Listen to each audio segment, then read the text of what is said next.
찬송가 525장입니다.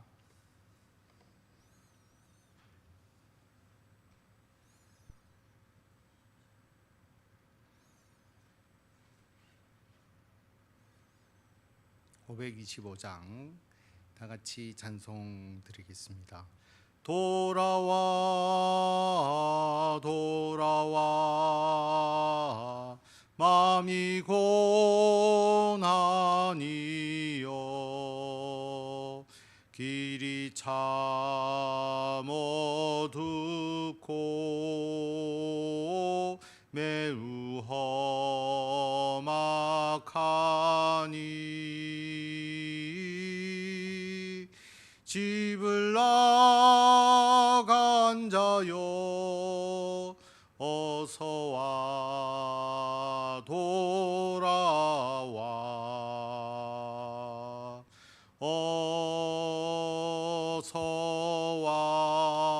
어서와 돌아오라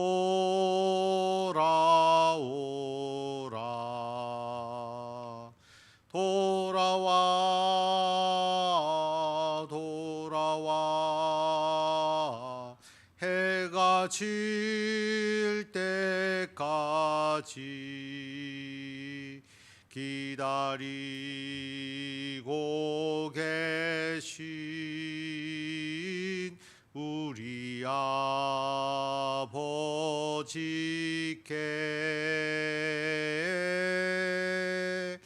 집을 나간 자여 어서와 돌아와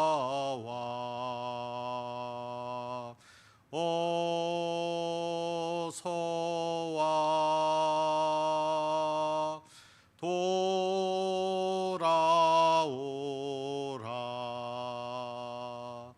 돌아와 돌아와 환난이 있는 곳과 죄가 있는 곳과 미혹받는 데서 집을 나간 자여 어서와 돌아와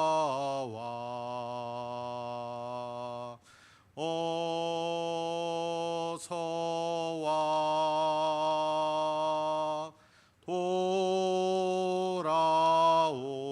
돌아오라 돌아와 돌아와 집에 돌아오라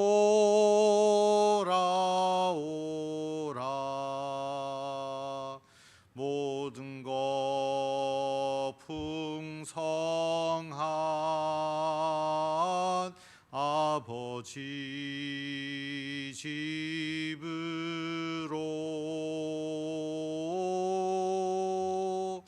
집을 나간 자여 어서와 돌아와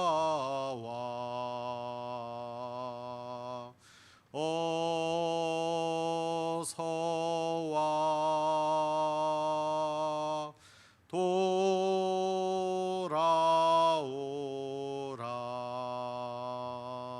돌아오라. 아멘. 하나님의 말씀 에스라 2장 말씀입니다.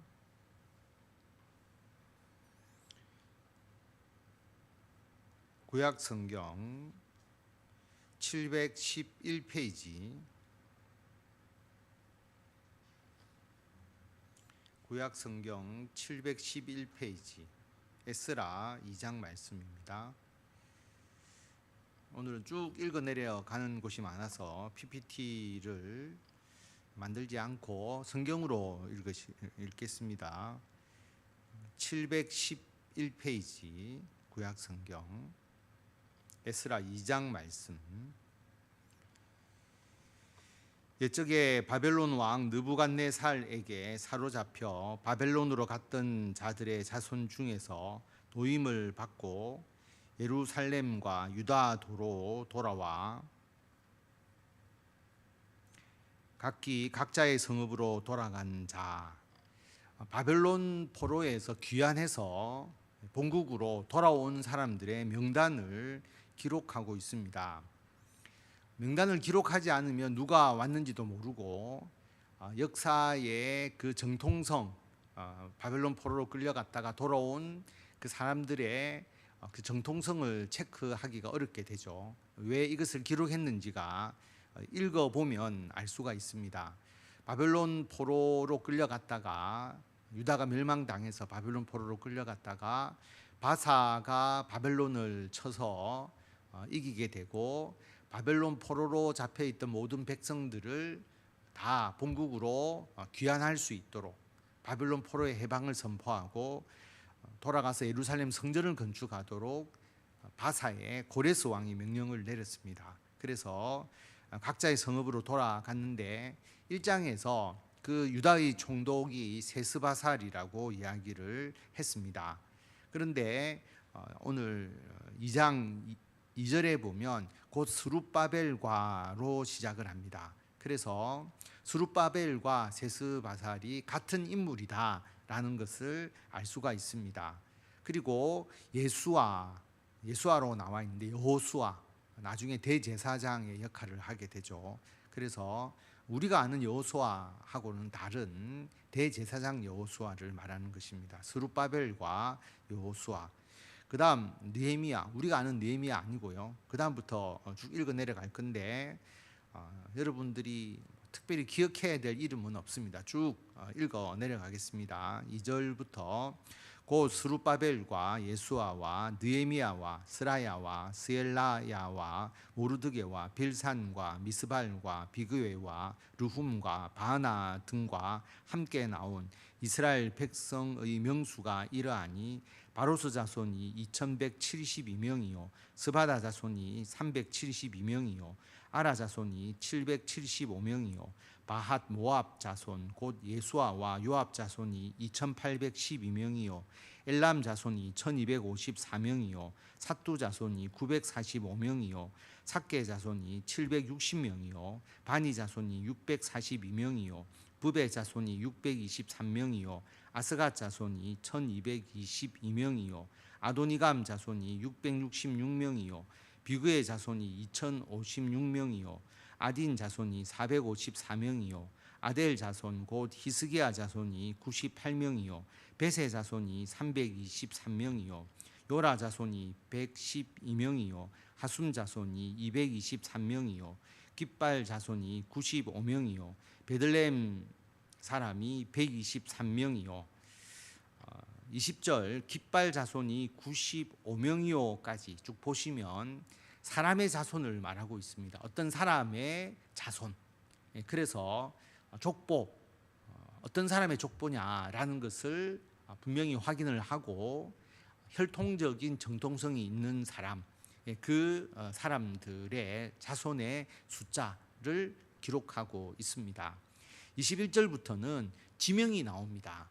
그래서 우리가 부산 사람 뭐 이렇게 이야기하듯이 바벨론 포로로 끌려가기 전에 자신들이 있었던 곳, 그 살았던 곳, 그곳의 사람들을 말하고 있습니다. 21절에 보면 베들레헴 사람이 123명이요 느도바 사람이 56명이요 아나도 사람이 128명이요 아스마의 자손이 42명이요 기라다임과 그비라와 브에롯 자손이 743명이요 라마와 게바 자손이 621명이요 믹마스 사람이 122명이요 베델과 아이 사람이 223명이요 느보 자손이 52명이요 막비스 자손이 156명이요 다른 엘람 자손이 1254명이요 하림 자손이 320명이요 로드와 하딕과 오노 자손이 725명이요 여리고 자손이 345명이요 스나 자손이 3630명이었더라.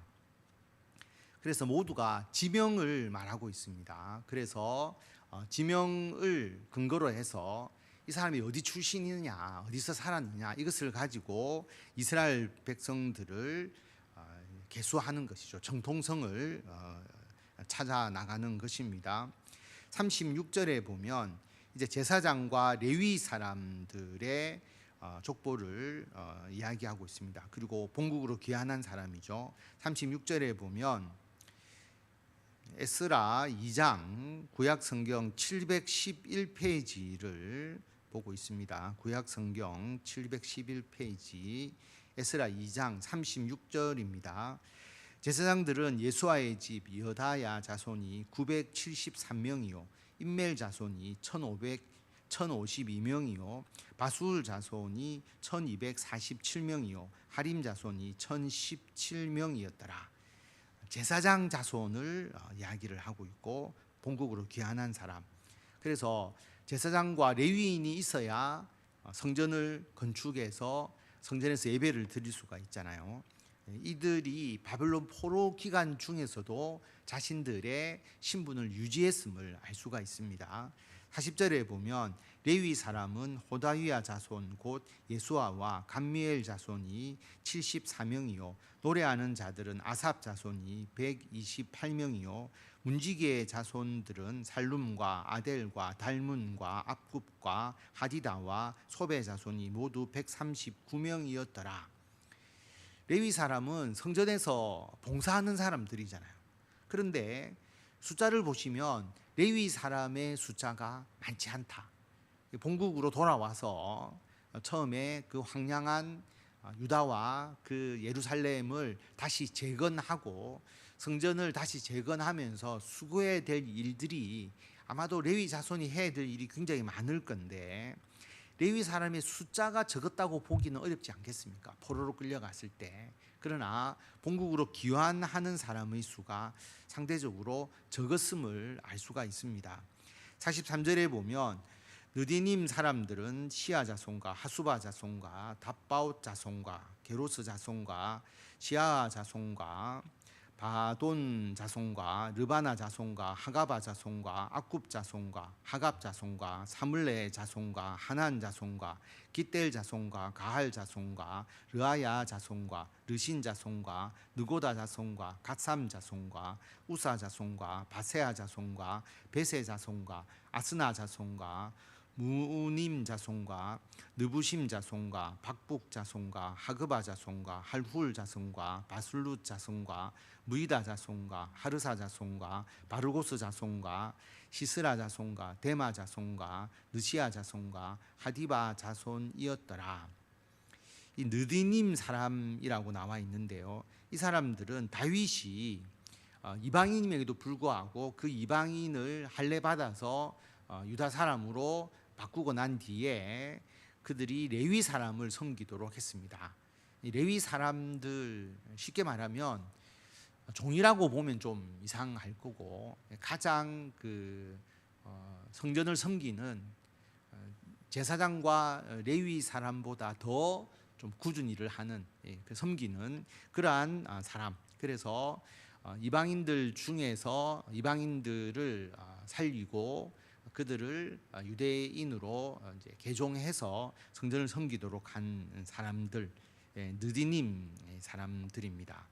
그리고 55절에 보면 솔로몬 신하의 자손은이라고 되어 있습니다. 역시 솔로몬이 가나안 사람을 사로잡아서 역군으로 삼잖아요. 그래서 다윗이 잡아서 이제 종과 같이 하는 일이 이제 그런 일을 했던 느디님 사람들, 그리고 솔로몬이 잡아서 또 일을 하도록 했던 사람들의 자손이 나옵니다. 그들도 이스라엘 백성이니까 본국으로 귀환을 하고 그리고 귀환해서도 그런 일을 할 거잖아요. 그럼 우리가 생각해 보면 이런 사람들이 귀환하지 않고 바벨론에 그대로 있는 것이 오히려 나을 수도 있을 겁니다. 자신들은 혈통적으로 유대인들이 아니기 때문에 이방인의 피를 가지고 있고 돌아가서도 좀 험한 일을 하게 될 것인데 이들도 귀환한다라고 하는 거죠. 귀환해서 하나님의 일을 감당하겠노라고 그들이 자원해서 왔다라고 하는 게 굉장히 참 감동스러운 것 같습니다.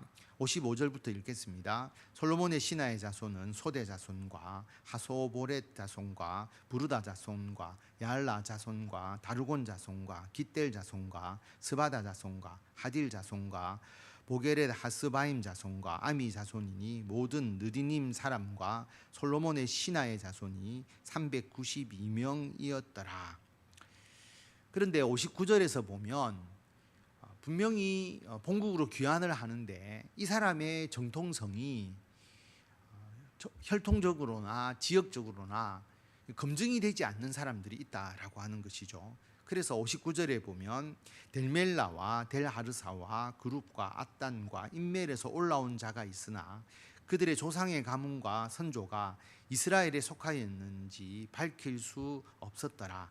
그들은 들라야 자손과 도비야 자손과 느고다 자손이라 모두 652명이요 제사장 중에는 하바야 자손과 학고스 자손과 바르실레의 자손이니 바르실레는 길라 사람 바르실레의 딸 중에 한 사람을 아내로 삼고 바르실레의 이름을 따른 자라.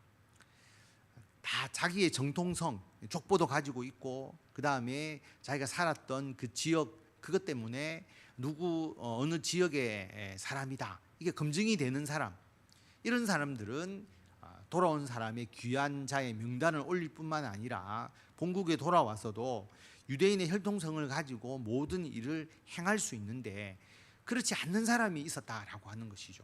자신을 증명할 수가 없는 것이죠.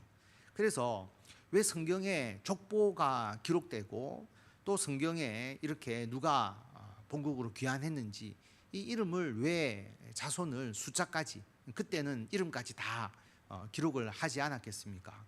왜 그렇게 했을까?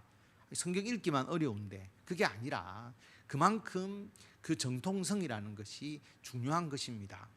여러분 우리가 신앙의 정통성을 어떻게 나타낼 수 있겠습니까?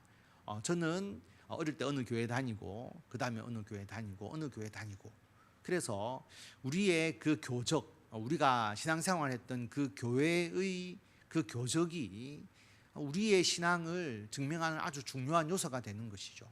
내가 그 교회를 다녔다라고 나는 생각을 하지만 그게 증명이 되지 않으면 내가 그 교회 성도라는 것을 알릴 수가 없잖아요. 이 땅에서도 우리가 교회를 통해서 우리들의 신앙을 유지시켜가고 증명할 수 있는 것처럼 이 당시에도 이 족보가 굉장히 중요했다라고 하는 것이죠. 그래서 59절에서 보듯이 조상의 가문, 선조가 이스라엘에 속했는지 알 수 없으니까 그런 사람이 652명이 있었습니다. 61절에 보면 제사장 중에는 하바야, 학고스, 바르실레의 자손이 있는데 이 바르실레는 성경에 나와 있는 아주 유명한 사람이죠. 이 바르실레는 다윗 왕이 압살롬의 반역 때 궁궐을 피해서 이제 도망갔을 때, 피신 갔을 때에 다윗 왕을 도와준 인물입니다. 바르실레. 그런데 이 바르실레는 그 바르실레가 아니고 바르실레의 딸과 결혼을 했는데 사위죠. 결혼을 했는데 자기가 그 자기 아내의 이제 아버지 장인의 이름을 딴 겁니다. 그래서 바르실레의 이름을 땄다. 이것까지 기록한 거죠. 바르실레의 자손은 아니고 사위다. 그런 것까지 이렇게 다 기록이 되어 있는데 문제는 뭐냐 하면 자기가 그렇게 주장하더라도 62절에 보듯이 사람들은 계보 중에서 자기 이름을 찾아도 얻지 못하므로 그들을 부정하게 여겨 제사장의 직분을 행하지 못하게 하고 자기의 이름이 계보에 없기 때문에 자기가 아무리 주장하더라도 너는 유대인으로서의 정통성을 가지지 못한다. 제사장은 제사장임을 증명할 수가 없다라고 하는 것입니다. 그래서 제사장을 하지 못하도록 하는 겁니다.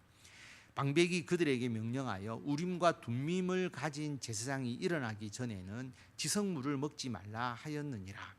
방백은 수룹바벨을 의미하죠. 세스바살.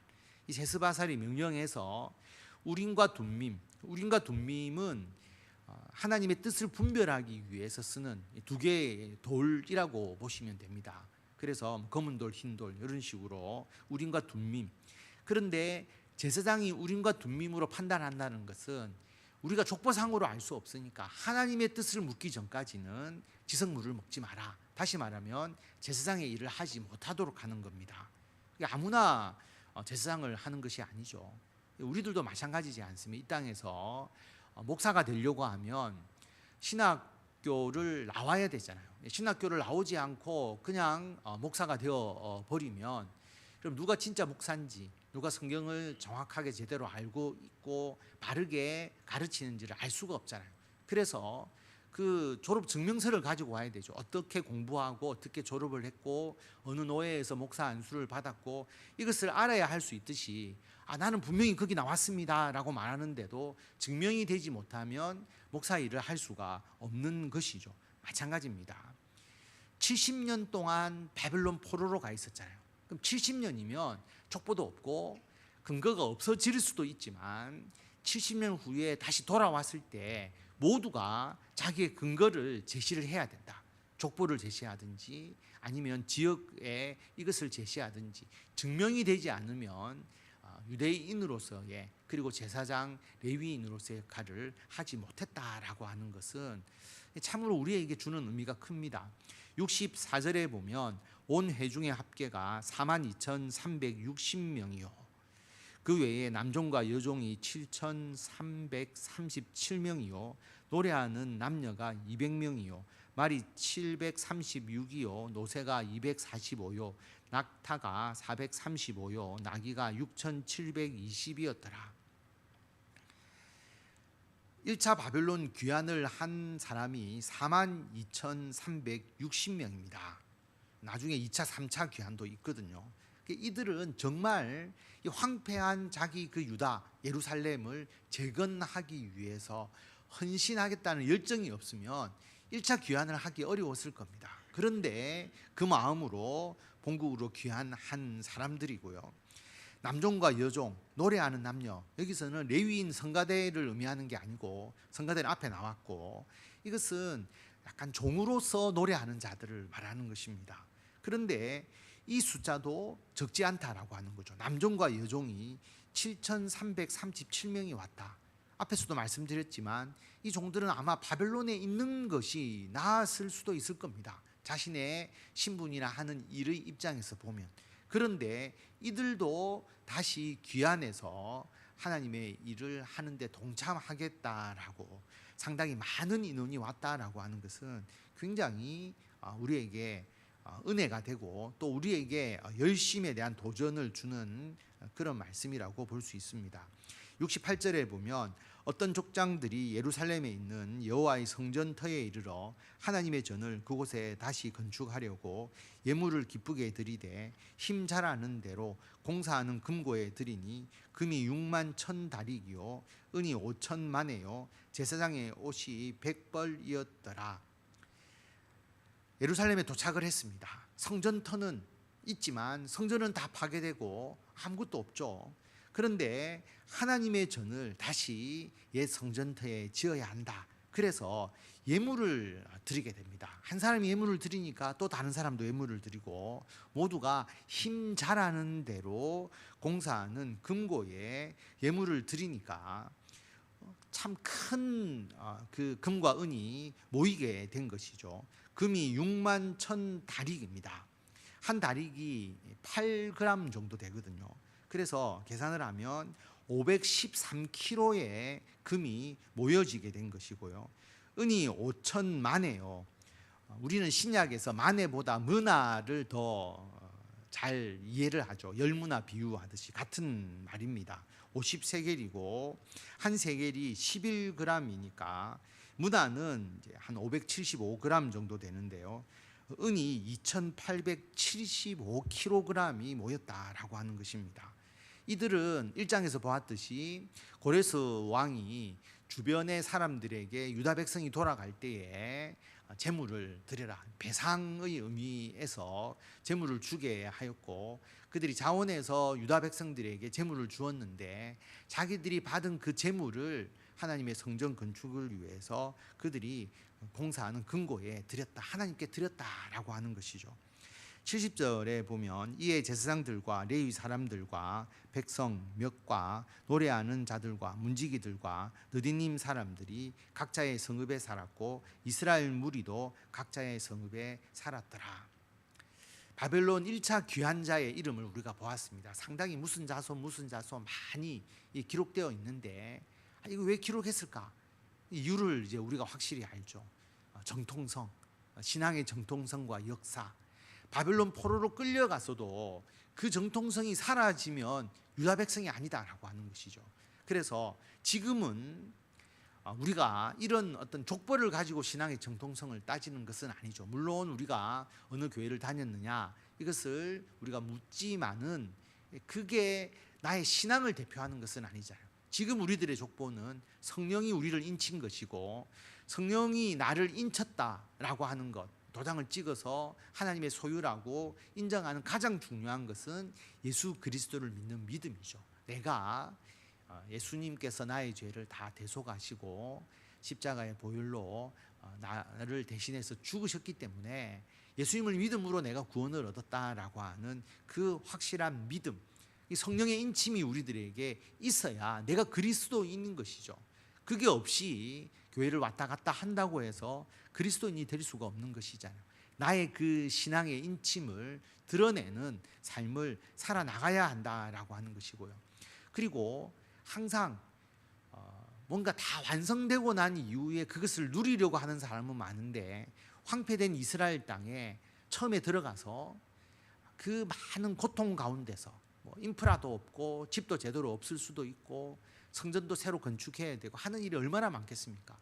자기가 받은 그 재물을 또 하나님께 드리면서 그 일을 해야 되는 그 어려운 1차 귀환자의 이러한 사람들이 있었다라고 하는 거죠. 42,360명이 헌신을 했고, 그리고 뿐만 아니라 남종과 여종까지 돌아가서도 그 일을 해야 되는데, 종으로서 일을 해야 되는데 기꺼이 자원해서 돌아온 이 사람들이 있었다. 우리도 하나님의 나라의 일들 처음 할 때 많이 어렵고 힘들 수 있지만 우리가 그러한 주님의 일들을 잘 감당하여서 하나님께 칭찬받고 하나님께서 주시는 귀한 상급을 받아 누리시는 성도 여러분들이 다 되시기를 바랍니다. 기도하겠습니다. 하나님 은혜를 감사드립니다. 우리의 신앙의 정통성, 그 신앙의 역사가 얼마나 중요한지를 다시 한번 깨달으면서 이스라엘 백성들이 70년 동안 바벨론에 끌려가서 포로 생활을 하면서도 자신의 족보, 자신의 신앙의 정체성을 흐트리지 않고 잘 간직하였다가 본국으로 귀환한 것을 보게 됩니다. 우리들도 교회 생활을 잘 하여서 그 교회를 통한 나의 신앙의 역사가 나의 신앙을 나타내는 귀한 도구가 되게 하여 주시고, 또한 예수 그리스도를 믿고 성령 받아서 우리가 구원받은 하나님의 백성임을 나타내는 예수님에 대한 굳건한 믿음을 가지고 살아가는 우리들이 되게 하여 주시옵소서. 어려운 일을 먼저 행하고 헌신할 때 하나님 참 그 일을 행하는 것이 쉽지는 않지만 하나님께서 우리들과 함께 하셔서 그 일을 잘 감당하도록 역사하여 주시고, 또 우리들에게 열심을 주셔서 우리가 그 일을 감당하고 있사오니 잘 감당케 하시고 끝까지 충성하게 하셔서 하나님의 칭찬과 하늘의 상급을 받아 누리는 우리들이 되게 하여 주시옵소서. 오늘도 주님 앞에 나와 기도하고 또 하나님의 뜻을 묻습니다. 하나님, 우리들에게 주의 뜻을 밝히 보여주시고 우리가 행해야 될 모든 일들 하나님 안에서 협력하여 풍성한 열매를 맺게 하여 주시고, 하나님을 통하여 모든 일들을 하나님 안에서 잘 감당해 나갈 수 있도록 필요한 건강과 지혜와 명철과 재물과 필요한 모든 일의 여건들을 하나님께서 계획하시고 채워주시고 하나님께서 이루어 주시기를 간절히 빌고 원합니다. 몸이 아픈 성도들 한 사람 한 사람 어루만지시고 고치시고 회복시켜 주셔서 하늘의 은총으로 풍성하게 채워주시고 하나님을 위해서 마음껏 일할 수 있도록 아버지께서 고쳐주시고 하나님의 귀한 일에 대한 사명까지 더하여 주시기를 간절히 빌고 원합니다. 오늘 하루의 모든 일과를 주께 맡기고 우리가 하는 일들 위에 하나님의 영광만 드러내도록 주님께서 역사하여 주시기를 간절히 빌고 원하오며 우리 주 예수 그리스도의 이름으로 기도드립니다. 아멘. 우리 주 예수 그리스도의 은혜와 하나님의 무한하신 사랑과 성령님의 감화, 감동, 교통케 하심이 하나님의 백성으로서 그 귀한 신앙의 정통성을 끝까지 이어가며 하나님의 나라를 위하여 어려운 일일지라도 헌신하고 봉사하여서 하나님의 영광을 크게 나타내기를 원하는 모든 성도들 위해 지금부터 영원토록 함께 하시기를 간절히 축원하옵나이다.